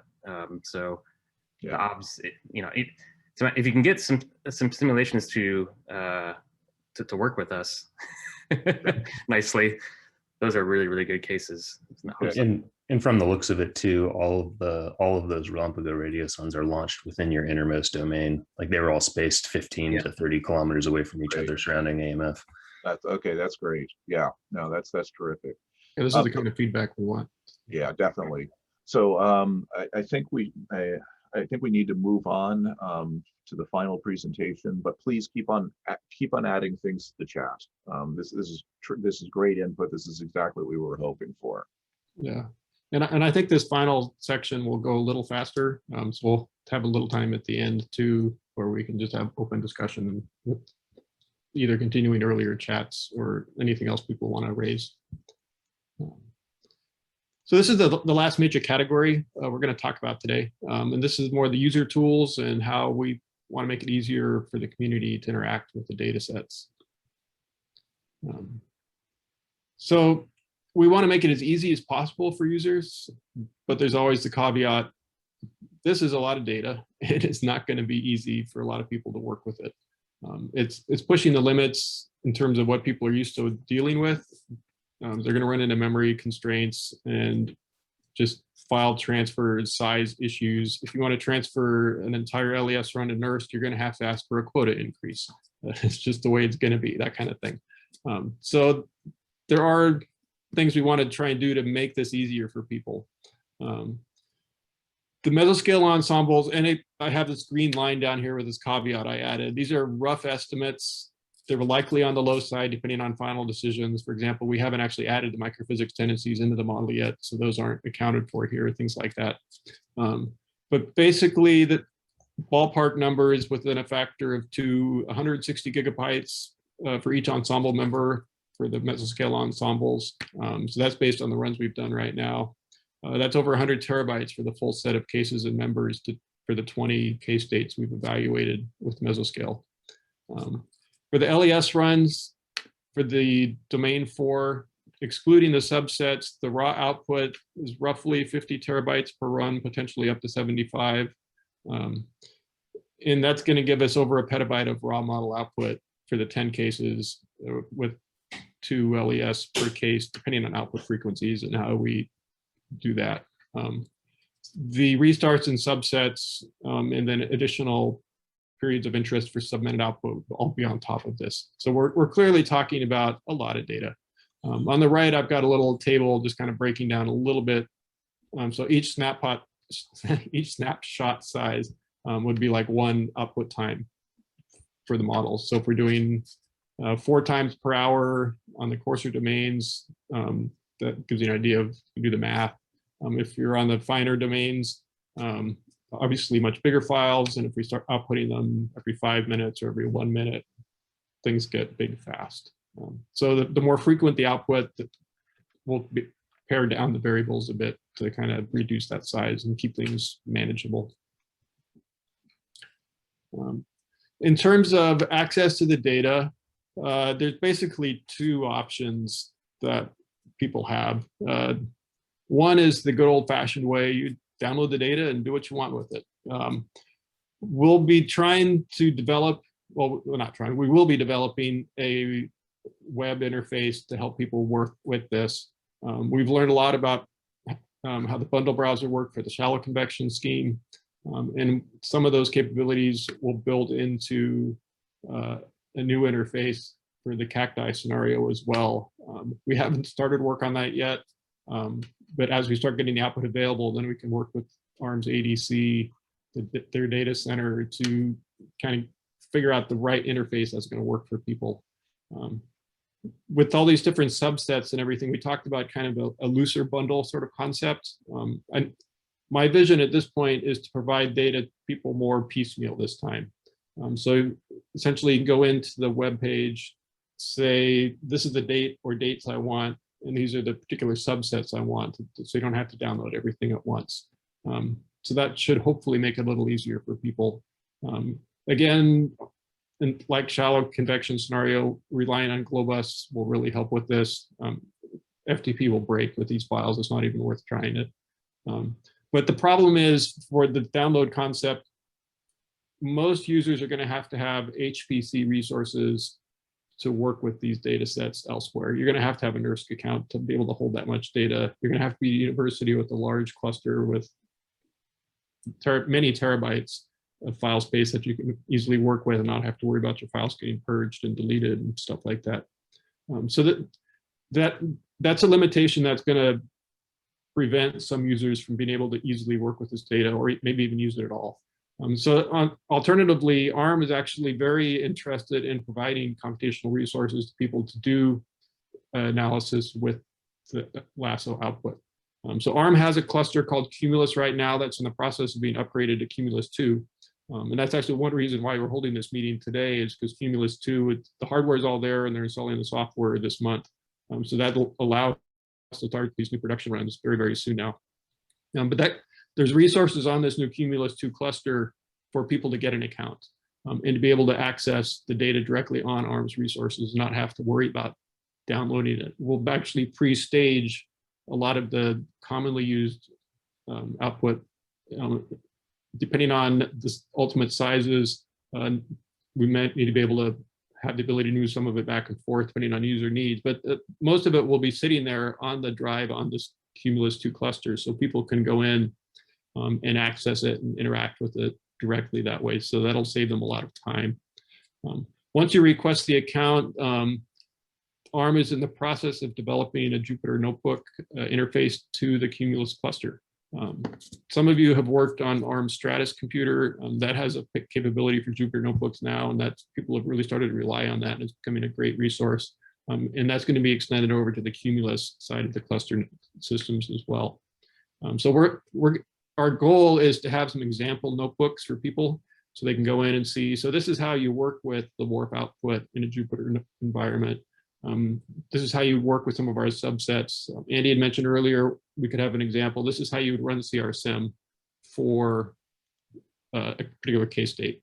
So then users can have those examples to build off of. And maybe ultimately we can start building a library of some of these tools, because as users develop things, they can contribute it back as well for us to work with.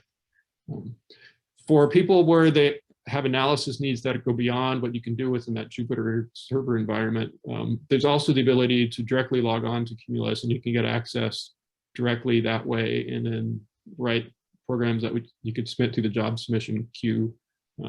And so that's something that the discriminating users might want to be more interested in working with. That allows you to parallelize very easily. And that's also a way, on the next slide here, in terms of the tools we want to provide, the last main bullet here is people that are interested in 3D visualization. I'm working with the ADC right now to try and get ParaView set up so we can have kind of the server client 3D visualization capability where people can run the computational side on Cumulus and then have that pushed back to their home institution on the client side to be able to do good animations and things like that, because this is a data set that's really ripe for that kind of work. So in terms of discussion, what I'd like to hear back from the group here today is, are there things that we could do to make this better for you? What are tools that you would want to see that we haven't talked about today? And then other limitations that you think that you would like us to be thinking through to try and help you out with this. And just for disclaimer, the animation on the right is actually not with ParaView, that's with Vapor. I just did that on my Mac. So yeah, that's about all I had to say on this category. So why don't we open up the floor again and see what people have to say. Okay, so we have a question from Toshi. How many grid points in the LES domain? So horizontally, it's 6 million, and how many vertical levels will we have in the final configuration? It's roughly about 180 vertical levels right now. 180, so roughly 60 million then. Steve wants to know, will people need DOE funding to access the Cumulus cluster? I do not believe so. ARM is what DOE calls a user facility. So that automatically essentially makes its resources available to anybody that can get value out of it. So anybody would be able to have access. There is an approval process. You just have to get accounts set up, things like that. But once you have that, they would probably give you an allocation amount and things like that based on your needs. Yeah, I think that I agree, and we haven't actually gotten to that level, but that's definitely something that Bill and I would push for if it became an issue, but I don't think it should. We don't know how big the demand is going to be. So there's going to be some growing here and learning in terms of what really is going to be useful for people. Toshi was asking, is the data compressed or not? And this is actually kind of a complicated question. So right now we're using PNetCDF to dump the data. And because of that, the raw output currently is not compressed. We could post-process it and add compression. The subsets, we can build subsets with, well, I believe we can do it with the HD5 interface and get it to work right. We have so many grid points, we break the CDF2 model. So we have to go to CDF5 with full 64-bit at the variable level. So that precludes some of the intricate, easily done compression approaches. But that's something we'll be looking at, because at least the subsets, if we can get those in that CDF4 that's compressed, that would be helpful for people. It does mess up how you parallelize use of that data with task, though, because you can't chunk across the compressed data set. But there's some pluses and minuses. Hey, Bill. Yeah, thanks. This is Toshi. Hi. Yeah, we've been running this many, like 600 million, kind of like grid points and then before, but we didn't use the PNetCDF. Instead, we used a synchronous output option with the compressions. That fairly worked, but this program is really LES output like every 10 seconds you're talking about it. So in that case, a synchronous IO option doesn't work well because that one would break for that domain at least. I spent a fair amount of time trying to get the asynchronous output working on this Cumulus cluster, and I'm not sure if it's because of this number of grid points or something else, but I could not get it to work for this large domain. It would work for smaller domains, but once I got to a large domain, and we patched the code to use the CDF5 and everything, and we were just having trouble with it. I can actually, we're still at a small enough number of grid points that I could use the option where I dump one file per NPI rank, and then we can merge it back together later. And for the actual runtime, with this size domain, we're getting output in like less than a second that way. So it's really fast at pumping output. It's very, very slow to put it back together again, but we could do that. So that's one thing I'm looking at. And I've been told I won't kill the file system this way, but I'm suspicious I would. Yeah, I understand. It's really challenging situation, mostly IOs, and then yeah, once got a compressions on, at least it's reduced 1/3 or 1/5 depending on how many zero you have in the output size. You know, it can really help. A little bit user friendly, but not much. You know, not the fundamental solutions. You know, even like a 1/3 of the value is going to be 10 terabytes or something. The user might have to download it. So it definitely, you know, IO process and then these data, and also post-processing analysis. In this scale, we do everything in the parallel.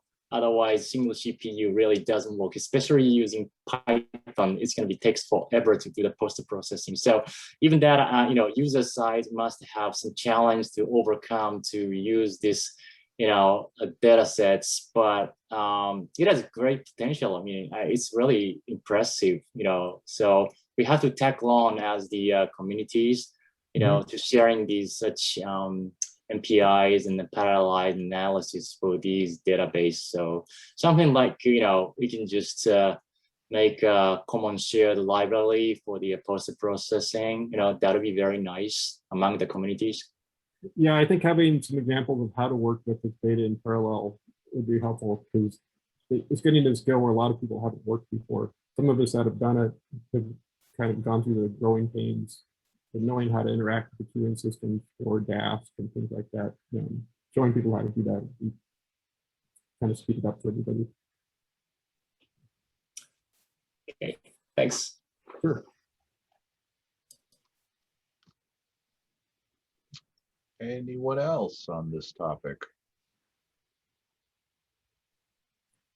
As users think through how they would interact with the data in this way, knowing what groupings of files or what groupings of variables they want, it's something where we could use feedback too as we go through this post-processing.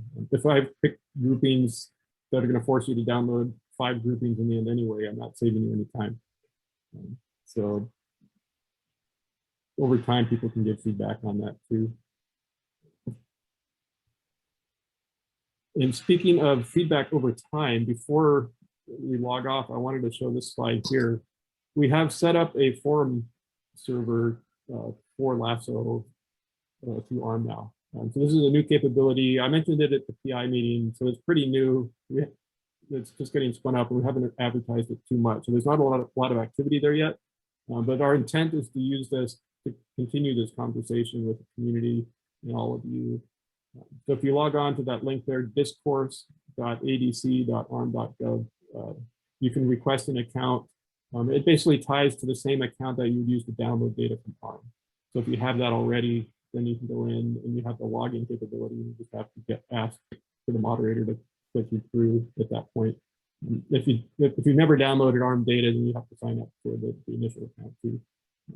But in here, feel free to go in, post things. I keep an eye on it, and the rest of the Lasso team and others, as we get more content. I'm hoping this will start becoming a resource where questions can be answered, both for the shallow convection and for the deep convection, as well as start building up FAQs and things like that into it.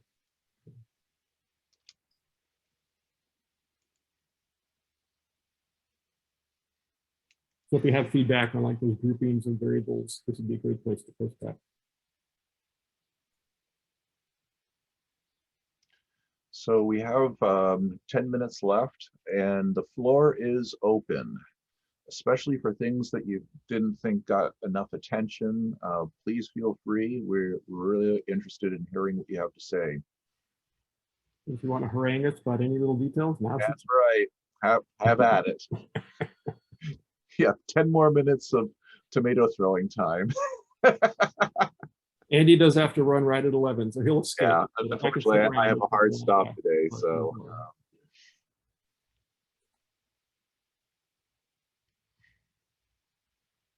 And also, I want to emphasize that, you know, consider using the discourse But also you can send any follow-up emails to Bill and myself through the LASSO email address. lasso@orm.gov. Yeah. Yeah, I should have put that on this slide too. I forgot. Yeah. Yeah. Andreas, go ahead. Sorry if you addressed it in the first half. I joined late. How are you running the nested domains? Are you running them in parallel, and are you using two-way nesting? One-way nesting, and then doing the 4 domains in 2 pairs. So domain 1 and 2 will be run first down to 2.5 kilometers, and then jump over most of the terra incognita with end down to 500 meters, and then run 500 meter and 100 meter concurrently in step 2, essentially. Sounds like a good approach. Thanks for explaining. Yeah, we've done a couple test runs now, and it seems to be working relatively well. How often are you updating the end down boundary conditions? Oh, that's a good question. Satoshi, you're online. How are you running that right now? Oh, yes. What's up? Yeah. I was wondering so- if you use end down, how often are you updating the boundary conditions? I think it's currently we have output interval of I think 10 minutes. Oh yeah. Okay. So we are using that, but we plan the sensitivity test to the output frequency. So we plan to use output to the domain 2 field more frequently, and then increase the frequency, the time, the increase number of boundary conditions to be provided to the domain 3. So we are planning to do that sensitivity test. Yeah, we did a little bit of that at Anchor, and didn't see a lot of changes if you go from 15 minutes to half an hour. So I think 15 minutes sounds pretty good, or 10 minutes. And part of it depends on the domain size. Some of the folks at PNL doing wind energy work along the Columbia Gorge. So it's they've got complex topography, and they were finding some advantage in certain cases where getting down to the really 5-minute-ish range helped. But they were using a smaller domain as well. So the sensitivity test to the smaller time interval than 10 minutes. Thank you. We do have some cases, like Adam mentioned, there's certain dates where we'll get cold pools coming in from relatively far away that are important for triggering the convection near the AMF. So some dates could be very sensitive to this, and other dates might not be. Sure. Hi, I also joined later. Maybe I missed some of this, but since we're talking about the post-processing, I was wondering, is there any plan to, say, produce a vertically regraded post-process data, like either regraded to fixed height or fixed pressure, that I would think many people tend to use rather than the native ETA output from Morph? Yeah, that's a good point. And actually, that's not something I had initially considered. But at least for initially looking at data, that's a very appropriate way to do it. It's like every 100 millibars or something like that, and because that greatly reduces the number of grid points. So that's something we can think about too. Okay. Yeah. Well, not certainly for initial quick look, you can reduce the size quite a bit by doing relatively coarser vertical resolution regridding. But also even for later, like actual analysis of the high resolution data, I think we talk about, like, depends on how large the domain or number of grid points it is. Even just doing vertical regridding would be quite challenging. So if some of those post-process data could be provided by Lasso, that would save a lot of saving us time doing the same thing.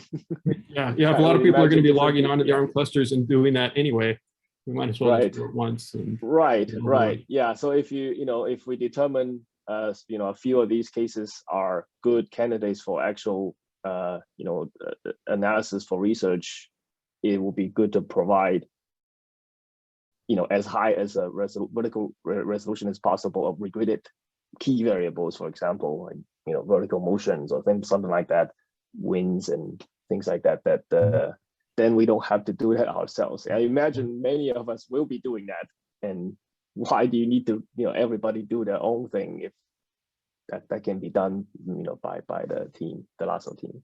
Yeah, that's a good point. Yeah, I have a question for the group.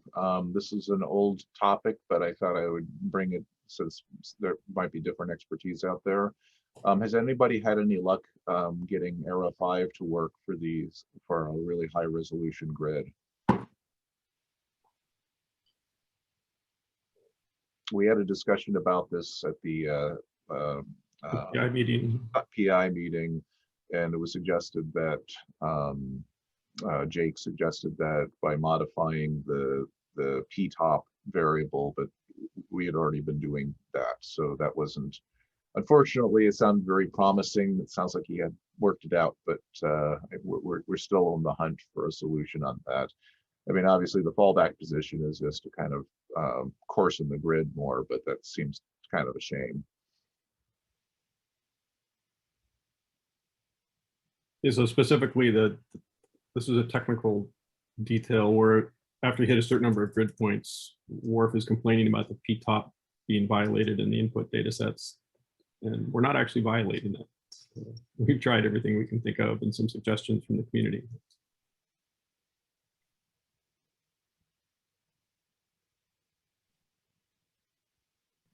That only happens when you get down to the 100 meter. Yeah, it works on the mesoscale domains fine. Yep. It's when we're using the huge domain with domain 4, we hit some grid point limit and we're either overflowing MPI buffers or the CDF is breaking in a way we don't understand, or something else is overflowing and corrupting the data essentially. It's an error you get for other reasons as well. So if you need to look online, people ask occasionally about it, but I don't think we're getting it for the same reason.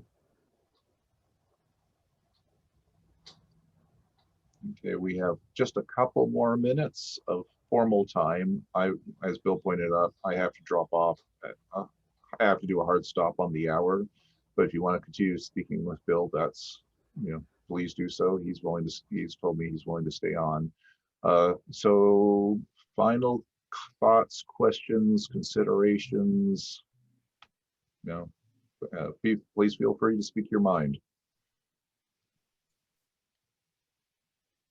And we appreciate all of you taking a couple hours to spend with us today. It's been very helpful. Yeah, this has been fantastic input. Really, really great.